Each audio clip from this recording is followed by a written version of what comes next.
নমস্কার। শুভ বিবাহের আজকের পর্বের রিভিউ নিয়ে বাংলা সিরিয়াল সমাচার চলে এসেছে।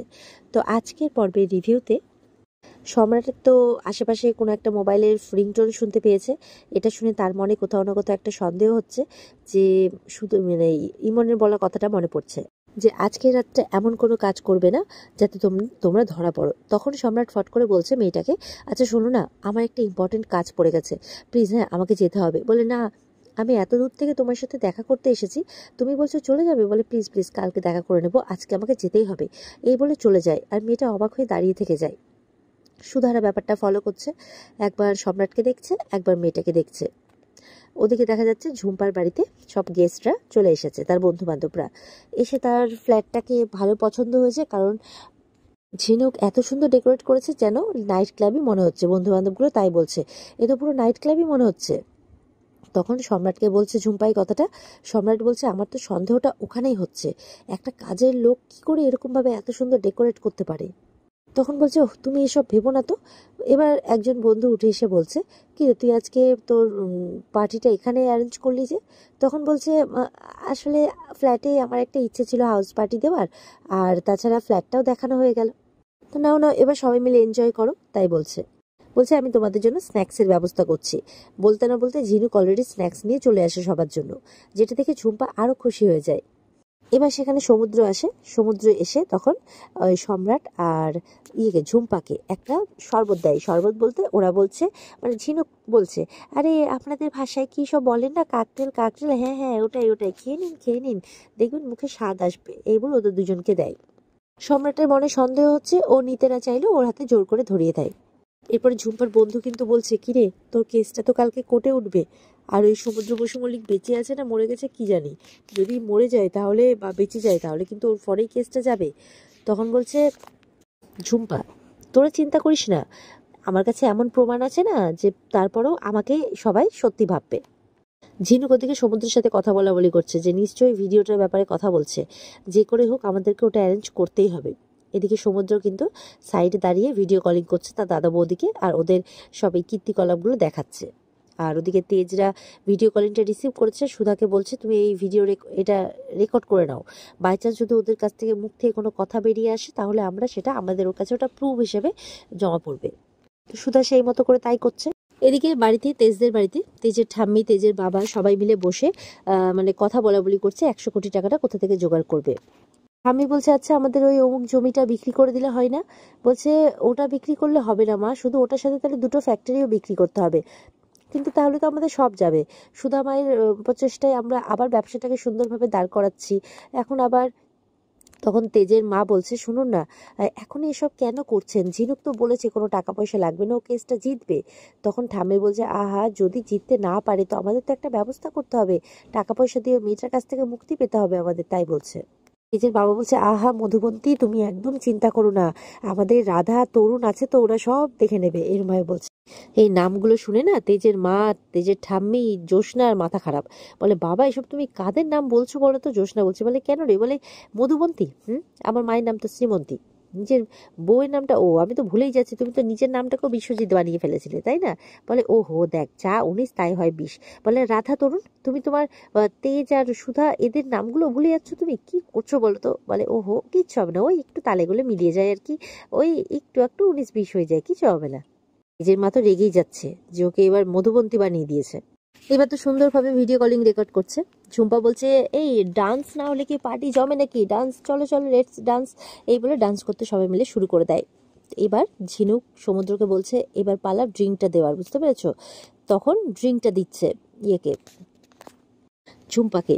ঝুম্পা বলছে মানে শরবত, বলছে এই নাও লিটিল বেবি তোমার হাত, মানে ইয়েটা ঝুম্পাকে বলছে এই আপনার হাতটা খালি কেন, নিন নিন এই শরবতটা খান।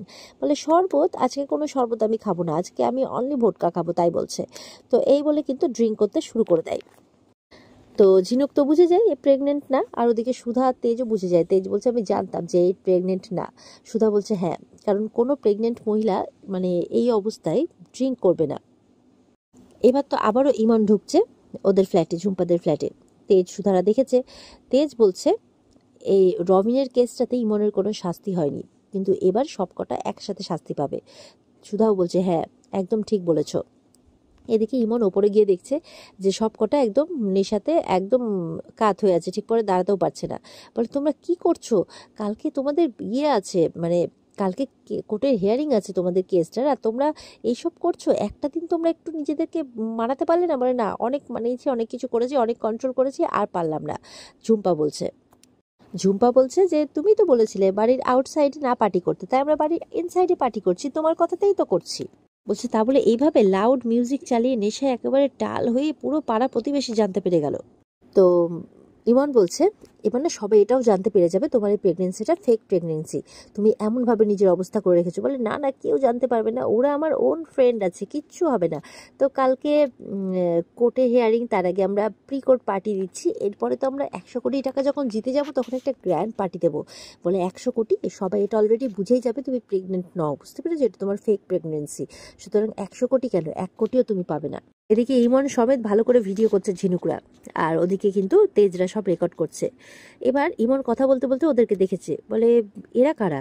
তো ইমন তো ওদেরকে দেখতে পেয়ে বলছে এরা কারা? বলছে আরে ওরা মেড, আর বলো না, ওদের জন্যই তো এত সুন্দর পার্টিটা আমরা সেট করতে পেরেছি, ওরাই তো সব করে দিয়েছে। ইমন বলছে আমি বলেছিলাম আজকের দিনটা কাউকে তোমাদের না অ্যালাউ করতে, বলে ও মেড আছে, কিছু হবে না, তাই বলছে। ইমন তো পড়ে যায় চিন্তাতে। আর তেজ বলছে ব্যাস, আমাদের যা প্রমাণ পাওয়া হয়ে গেছে, কালকে এই ভিডিওটাই হবে আমাদের কাছে অস্ত্র, তাই বলছে। তেজ বলছে স্পষ্ট বোঝা যাচ্ছে যে এই মানে এরা মিলে সমুদ্রকে কিভাবে ফাঁসিয়েছে। সুধা বলছে এটা প্রমাণ হলেই সমুদ্র যে নির্দোষ এটা প্রমাণিত হয়ে যাবে। আর ওদিকে দেখা যাচ্ছে সার্থকের গাড়ি ঢুকছে। তো সার্থকের তো একবারেই সামনে, ওরা সার্থক তো দেখেই ফেলবে ওদের। সার্থক এবার সুধাতে দেখতে পেয়ে সার্থক কিন্তু গাড়ির পেছনটাতে লুকিয়ে পড়ে আর ইমনকে ফোন করছে। আর ওদিকে ইমন ফোনটা রিসিভ করতে যাবে, তার আগে কিন্তু ওদিকে ঝুম্পা বলছে শোনো শোনো, আমি সবাইকে টেল করতে চাই, আমি সোমু বেবিকে এমন ফাঁসিয়েছি না, পুরো সে 100 কোটি টাকা দিতে আমাকে বাধ্য হবে, সে না মরতে পারছে না বাঁচতে পারছে, এরম করে বলছে। আর এদিকে মানে ইমন বলছে এই মেয়েটার পেটে কোনো কথা থাকে না, সত্যি এরা ফালতু। তখন সার্থক ফোন করতে, সার্থকের ফোনটা রিসিভ করবে, তখন ধাক্কা লেগে যায় ইয়ের সাথে, সমুদ্রের সাথে।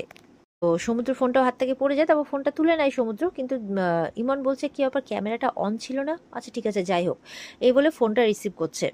রিসিভ করে এবার তো মানে বাইরে সুধার ইয়ে আছে, তেজ আছে, এই ব্যাপারটা সার্থক সবটাই জানাচ্ছে ইমনকে, যেটা শুনে ইমন অবাক হয়ে যায়।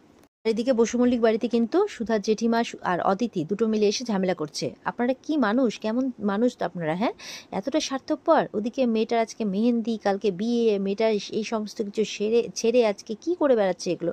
আপনারা আমাদের সুখটা চান না, না মোটেও চান না। তখন ঠামি বলছে চিন্তা করো না, আর এরকমভাবে কথাবার্তাও বলো না, আমি কথা দিচ্ছি যে আমাদের জন্য ঝিনুকের বিয়েটা একদমই আটকাবে না, ওর বিয়ে হবে। বলছে আমি জানি একটা পরিবারে একটা মেয়ের বিয়ে কত বড় দায়িত্ব, আর এটাও জানি যে কতটা ঝুঁকি নিয়ে সমুদ্র দাদাভাইকে বাঁচাচ্ছে আমাদের ঝিনুক। তেজের বাবা বলছে তাছাড়া আমরা ওকে জোরাজোরি করিনি, ও নিজে থেকেই দায়িত্বটা নিয়েছে। তেজের মা বলছে হ্যাঁ, ও তো নিজে চোখে দেখেছে না যে এটা তো একটা মিথ্যে বিয়ে, আর মিথ্যেভাবে সমুদ্রকে ফাঁসানো হচ্ছে। আমি বলছে বন্ধু হিসেবে যেরকম ও তার মানে দায়িত্ব পালন করছে, সেরকম আমিও আমার দায়িত্ব পালন করবো, ওই মেয়ের জীবন আমি কিছুতেই নষ্ট হতে দেবো না, তাই বলছে ঠাম্মি। শুধু তোমরা ওকে কেসটা লড়তে দিও, বাকি আমি নিজে দাঁড়িয়ে থেকে ওর বিয়ে দেবো। অদিতি বলছে এ তো এক তীরে দুই পাখি হয়ে গেল গো, মানে আমাদের এক পয়সাও খরচ হবে না।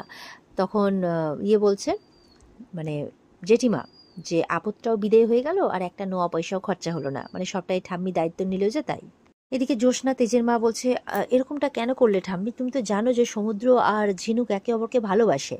ঠাম্মি বলছে আমি সব জানি, সমুদ্রকে বাঁচানোটা আগে জরুরি, তারপরে তো যেটা হবে সেটা গজাননের ইচ্ছেতেই, তাই বলছেন। আর এদিকে ক্যামেরাটা তো হঠাৎ করে বন্ধ হয়ে গেল, যেহেতু সমুদ্র ফোন হাত থেকে ফোনটা পড়ে গেছিল। তো সুধা চিন্তা করছে যে ওর আবার ধরা পড়ে গেল না তো, আচ্ছা ঠিক আছে আমি ভেতরে যাচ্ছি, আমি যদি 5 মিনিটে না আসি তাহলে তুমি যাবে ভেতরে। তো সেই মতো করে প্রিপারেশন নিচ্ছে তারা।